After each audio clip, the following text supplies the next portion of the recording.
Hey there folks, in today's video I'm going to show you how to put a cartridge filter into your shop vac. So first thing you're going to do is you're going to check for the size of your specific shop vac.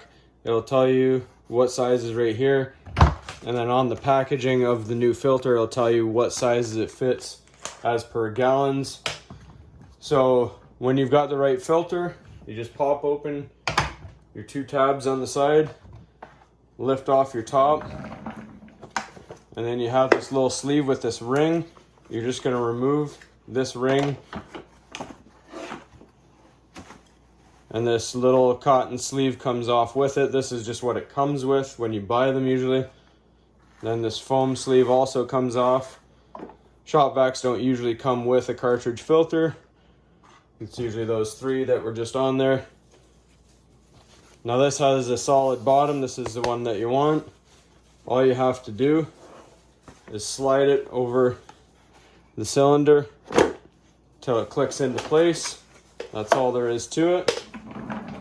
You can also buy a cotton bag that goes over top, but we're just going to go with this one for now. Set it back together, clip it on, and you're good to go. Start vacuuming again.